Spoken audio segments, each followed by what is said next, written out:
wa fiha, dan pada 10 akhir, ashril awakhir, wa fiha, dan pada ashril awakhir, Lailatul Qadari, ada Lailatul Qadar. Ya Allah, ya.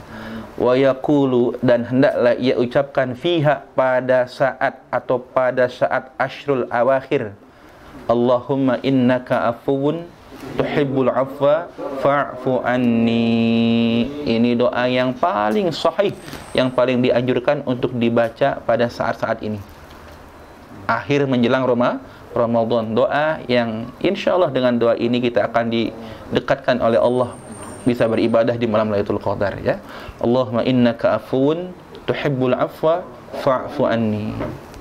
Wa yaktumuha, wa yaktumuha, dan sunnah menyembunyikan Lailatul Qadar bagi mereka yang menjumpainya. Sunnah menyembunyikan Lailatul Qadar bagi mereka yang menjumpainya. Wa yuhyiha, dan sunnah sangat dianjurkan, ya, menghidupkan malam Lailatul Qadar. Wa yuhyi yaumaha, dan menghidupkan siangnya. Nah, kadang orang ngejar malam siangnya tidur. Allahumma sayyiban nafi'a, Allahumma sayyiban hani'a, Allahumma salli wal afiyah wal mu'afat ad-da'imah fid dunya wal akhirah. Allahumma innaka afuwun karim tuhibbul afwa fa'fu anna. Allahumma innaka afuwun karim tuhibbul afwa fa'fu anna. Allahumma innaka afuwun karim tuhibbul afwa fa'fu anna ya karim. Ya, wa yuhyi yaumaha, dan menghidupkan siangnya Lailatul Qadar, kalailatiha, sebagaimana malamnya. Jadi jangan malamnya doang, ya. Sebagaimana kita beribadah di malam harinya, maka beribadahlah di siang hari puasa. Saudara, Lailatul Qadar ini mutafarriqah, banyak sekali pendapat ulama ini. Ada yang bilang ashrul awakhir, 10 hari terakhir. 10 hari terakhir pun beda-beda. Ada yang bilang 21, ada yang bilang 23, 25, 27, 9. Bahkan ada yang bilang malam tanggal 17 Ramadan. Malam 17 Ramadan itu Lailatul Qadar. Bahkan ada yang mengatakan awal Ramadan ada. Bahkan ada yang mengatakan sepanjang Ramadan Lailatul Qadar. Kenapa ini disembunyikan oleh Allah? Ini hikmah besar buat kita, supaya tidak ada satu malam, satu hari pun yang kita lewatkan dari Ramadan. Supaya apa? Supaya kita menyangka bahwasanya seluruh Ramadan adalah Lailatul Qadar. Begitu, saudara. Tetapi imam kita, Al-Imam Al-Ghazali rahimahullahu ta'ala, beliau ini memiliki investigasi yang sangat akurat, ya. Karena beliau pelaku utama atau orang yang sudah mengalami Lailatul Qadar itu berkali-kali, sehingga beliau bisa menarik kesimpulan berdasarkan hari permulaan Ramadan. Beliau katakan, Imam Ghazali berkata, kalau Ramadan jatuhnya pada hari Ahad atau hari Rabu, hari Ahad atau hari Rabu, maka biasanya Lailatul Qadar itu jatuhnya tanggal 29. Kalau satu Ramadan jatuhnya hari Ahad atau hari Rabu, maka biasanya, ya, Lailatul Qadar itu jatuhnya tanggal 29. Kalau Lailatul Qadar itu jatuhnya pada hari Senin, hari pertamanya, mohon maaf, kalau puasa itu jatuhnya pada hari Senin, maka biasanya Lailatul Qadar itu jatuhnya malam tanggal 21. Kalau awal puasanya hari Senin, maka biasanya tanggal 21. Kalau hari Selasa atau Jumat, maka biasanya Lailatul Qadar jatuhnya pada tanggal 27 Ramadan. Tahun ini 1 Ramadan hari apa kemarin? Hari Jumat. Kalau berdasarkan pendapat Imam Ghazali, maka biasanya kalau jatuhnya hari Selasa atau Jumat, maka malam 27 adalah Lailatul Qadar. Awas, ini biasanya, ya. Jangan ditahdid, jangan dibatasi. Ini mah hasil investigasi tajribatnya Imam Ghazali. Kalau hari Kamis, maka biasanya Lailatul Qadar itu jatuhnya tanggal 25. Kalau hari Kamis. Kalau hari Sabtu, maka Lailatul Qadar jatuhnya tanggal 23 Ramadan. Malam 23 Ramadan. Nah ini, intinya semua malam ganjil itu berpotensi besar adanya malam Lailatul Qadar, saudara. Maka sangatlah baik bagi kita untuk tidak menyia-nyiakan 10 hari terakhir ini. Karena begini aja, supaya nggak kelewat, pastiin nih 10 malam terakhir besok nih, maghrib jangan sampai nggak berjamaah maghrib. Ya, jangan sampai nggak berjamaah isya, jangan sampai nggak taraweh, nggak tadarus, nggak sedekah, nggak ngaji di malam-malam besok. Karena kalau pas lempengan kita ibadah di malam itu, kita maghribnya berjamaah, berarti nilai maghrib kita 1000 bulan. Nilai isya kita 1000 bulan. Nilai taraweh kita 1000 bulan. Nilai ngaji kita 1000 bulan. Gampang kan? Kita nggak mesti tahu. Yang penting lempengan malam itu kita ibadah, jangan maksiat. Jelas ini kira-kira. Insya Allah. Sebagai penutup, kita pahami bahwasanya malam Lailatul Qadar itu lebih baik daripada 1000 bulan. Saya tanya, kenapa angka 1000 yang Allah berikan dalam firman-Nya itu? Ada apa dengan angka 1000? Kenapa 1000? Lailatul Qadri khairum min alfi syahr. Kenapa alfi syahr yang Allah sebutkan sebagai nilai ibadah yang terdapat pada malam Lailatul Qadar itu? Nah, ini boleh dilihat dalam kitabnya Imam Ghazali, kitab Mukasyafatul Qulub.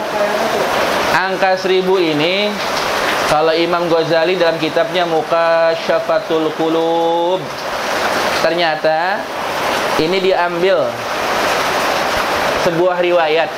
Pernah ini Imam Ghazali itu mencantumkan dalam kitabnya Mukasyafatul Qulub dalam mengomentari keutamaan Lailatul Qadar. Di suatu hari tiba-tiba Rasulullah di hadapan para sahabatnya tersenyum, melihat ke atas tersenyum gitu. Ini pasti ada sesuatu nih. Rasulullah kan gak bakal tersenyum sendiri gitu. Ditanya, ya Rasulullah, mengapa kau tersenyum? Baru saja aku melihat, aku diperlihatkan di hari kiamat nanti ada seorang nabi yang masuk surga tapi nggak ada pengikutnya. Masuk surga sendirian, nggak ada pengikutnya. Siapa nabi itu ya Rasulullah? Nabi itu bernama Syam'un. Syam'un. Nah, Syam'un inilah seorang yang oleh para ulama ikhtilaf. Ada yang bilang beliau nabi dari Bani Israel, ada yang bilang wali min auliyaillah. Tapi yang kita fokuskan di sini adalah beliau punya rutinitas luar biasa. Beliau ini kalau beribadah nggak tanggung-tanggung. Beliau pernah beribadah 1000 bulan.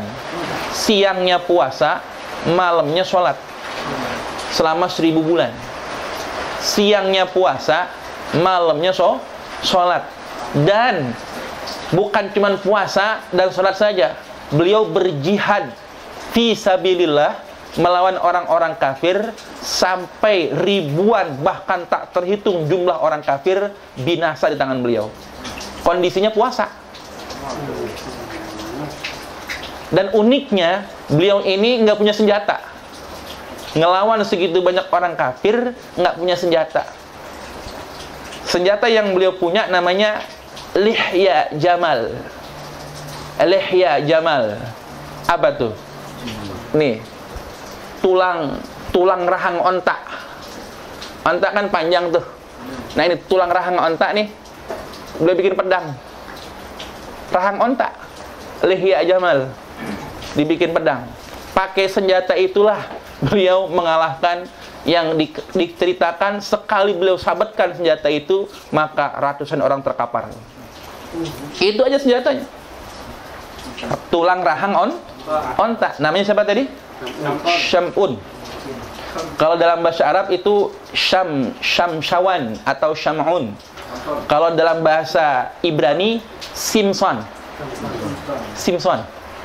Kalau bahasa Nasrani Samson. Kalau Ibrani Shimson.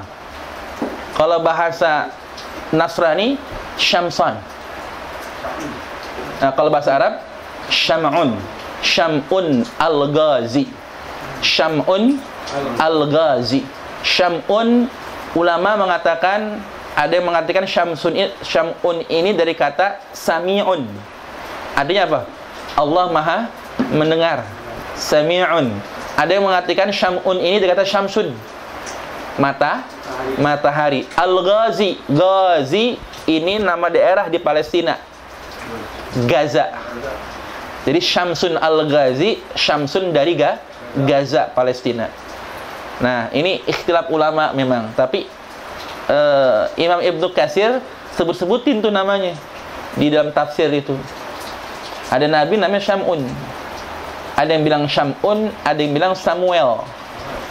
Nah, kalau Samuel ini adalah nabi yang hidup di masa Raja Tolut. Raja Tolut yang melawan Raja Jalut. Tolut inilah yang nanti bakal mengangkat Nabi Daud kecil sebagai tentaranya. Nah, ada nabi namanya Nabi Samuel. Nah, orang kadang-kadang menyamakan Nabi Samuel ini dengan Nabi Sam'un. Ala kulli hal, terlepas perbedaan pendapat ulama, yang mau kita fokus di sini adalah substansi, ya, tentang eksistensi keberadaan Syam'un ini sendiri. Memang ulama berbeda pendapat, orangnya ada apa enggak, tapi kisahnya masyhur. Bahkan Imam Ghazali dalam kitab Muqasyafatul Qulubnya mencantumkan nama beliau di situ. Jadi Syam'un ini udah saking saktinya, orang kafir bingung, nggak bisa ngalahin Syam'un. Kenapa? Ribuan, bahkan nggak kehitung jumlah pasukan mereka mati. Perlu dipahami, Syam'un ini beliau hidup di masa setelah Nabi Isa menyampaikan Injil dan diangkat ke langit. Berarti di masa-masa kerajaan Romawi Timur, ya, Romawi Timur, yang mana mereka masih mempercayai ajaran paganisme. Mereka tidak mempercayai ajaran agama Nabi Isa. Maka Syam'un ini termasuk pengikut ajaran Nabi Isa yang masih istiqomah pada tauhidnya. Nah, akhirnya apa? Dibikinlah konspirasi. Karena senjata nggak ada satupun yang bisa ngalahin Syam'un, mereka bikin makar. Biasa, kalau penguasa udah kehabisan akal, dia bikin sayembara. Bagi siapa saja yang berhasil menangkap Syam'un akan diberi harta emas, mutiara yang berlimpah. Nah, gitu. Biasa kalau penguasa begitu. Ujung-ujungnya kalau nggak mampu nih ngalahin musuhnya, dia bikin sayembara. Dan jahatnya lagi, yang dibujuk oleh para penjahat ini, para penguasa zalim ini siapa? Istrinya. Dan ternyata istrinya Syam'un ini, ya Allah ya Rabb, tergadaikan keyakinannya dengan harta tersebut, sehingga dia setuju untuk menangkap, membantu ya orang-orang kafir ini untuk menangkap suaminya sendiri. Maka pada suatu hari dia diberi tali yang sangat kuat gitu. Tali yang sangat kuat, nih ikat ke badan suami ente, kata orang kafir itu. Nah, ditungguin lakinya tidur, bininya nungguin. Ternyata Syam'un ini orang yang sangat kuat ibadah. Ditungguin sama bininya sampai tidur, nggak tidur. Akhirnya apa? Istrinya yang kalah, tidur duluan. Syam'un tidak tidur kecuali sedikit sekali. Nggak capek dia, nggak kapok. Malam besoknya ditungguin lagi tuh suaminya tidur. Nah, pas suaminya tidur, diikat sama tuh tali yang kenceng banget. Bangun subuh, Syam'un bingung. Ini siapa yang ngikat? Nanya bininya. Saya bang yang ngikat, bahasa kitanya gitu. Mau ngetes abang doang, kira-kira abang sanggup kagak ngelepasinnya gitu. Dengan sangat mudahnya, cuma disenggol dikit, ces, putus. Tali yang segitu kuatnya nggak sanggup. Esokan harinya orang kafir datang lagi, ganti pakai apa? Pakai rantai. Nah, dipilih rantai terbaik, terkuat dari baja pilihan. Nah, ketika Syam'un tertidur, oleh istrinya dibelenggulah kaki dan tangannya dengan rantai tersebut. Bangun subuh, Syam'un kaget lagi. Ini siapa lagi yang ngikat? Kalau sekarang ada marah nih. Kemarin tali, sekarang rantai. Saya bang yang ngikat. Emang kenapa? Pengen ngetes abang, kira-kira abang sanggup nggak ngelepasinnya? Nah. Ternyata dengan kekuatan yang Allah berikan, rantai pun putus dengan mudahnya. Nah, hari berikutnya istrinya sambil ngerayu, nangis-nangis, "Bang, selama saya jadi istri abang nggak pernah jujur sama saya." Jujur apa, Dek? Bahasa kitanya gitu ya, pakai bahasa Betawi aja ya. Samson Betawi ini. Jujur apa, Dek? Abang kan kuat banget, Bang. Tapi abang ini nggak pernah bilang sama adek kekuatan abang tuh dari mana sumbernya. Akhirnya karena yang ngebujuk kan istri. Nabi Adam aja dibujuk Siti Hawa bisa makan Syajaratul Mal'unah. Nah, ini Syam'un terbujuk oleh istrinya. Beliau kata, "Wahai istriku, sesungguhnya aku ini adalah wali min auliyaillah. Aku ini adalah kekasih Allah yang diberikan kemampuan oleh Allah. Benda apapun di dunia ini tidak akan ada yang bisa mengalahkanku. Kecuali hanya rambut yang tumbuh di kepalaku inilah yang aku tidak bisa mengalahkannya." Konon kabarnya di kitab Mukasyafah Qulub itu ya, bahwasanya rambutnya Syam'un itu kalau beliau berdiri rambutnya itu nyentuh tanah. Iya, kalau beliau berdiri rambutnya nyentuh tanah. Itu panjang kan? Nah, panjang rambutnya. Nah, ternyata beliau belak-belakan bahwa tidak ada yang bisa mengalahkanku di dunia ini kecuali rambut yang tumbuh di kepalaku ini. Nah, pahamlah istri Syam'un yang kufur itu. Lalu ketika suaminya tidur, digunting 8 helai rambutnya. 8 helai digunting, diambil, diikat tangannya pakai 4 tali, 4 rambut, kakinya pakai 4 rambut. Pas bangun Syam'un kaget luar biasa, tangan dan kakinya terikat oleh rambutnya sendiri. Pahamlah dia bahwa istrinya ternyata adalah pendusta. Dan ternyata betul sekali, Syam'un sekuat tenaga untuk melepaskan ikatan rambut di tangan dan kakinya itu, dia nggak sanggup. Ternyata ya, alat yang bisa membelenggunya adalah rambutnya sendiri.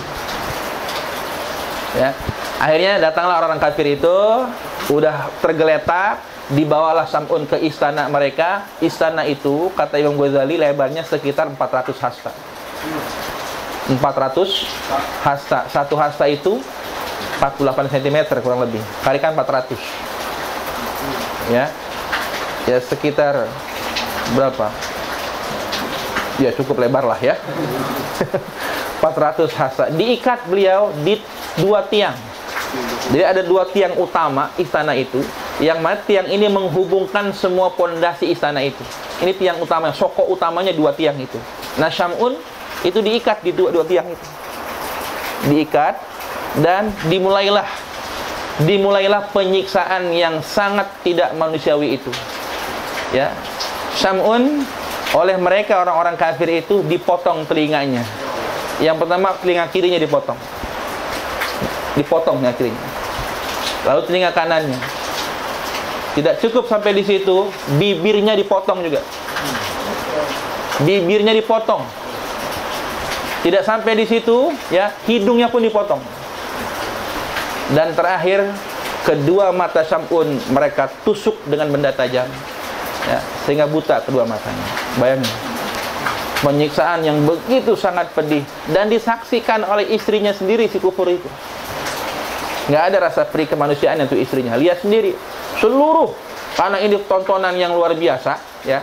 Samsun Al-Ghazi, si pejuang yang nggak pernah kalah walaupun berjuang sendirian, senjatanya rahang onta. Ini sekarang ada di tengah-tengah mereka. Nonton semuanya. Orang kafir itu semuanya nonton semuanya. Melihat kebiadaban itu, Allah tidak mau menyia-nyiakan kekasihnya. Utus malaikat Jibril. Datang Jibril, Syam'un, Allah ingin mengeksekusi mereka. Kata Jibril nih, apa yang kau inginkan? Wahai Jibril, pintakan kepada Allah agar kekuatanku dikembalikan, agar aku diberi kekuatan agar bisa merobohkan istana ini.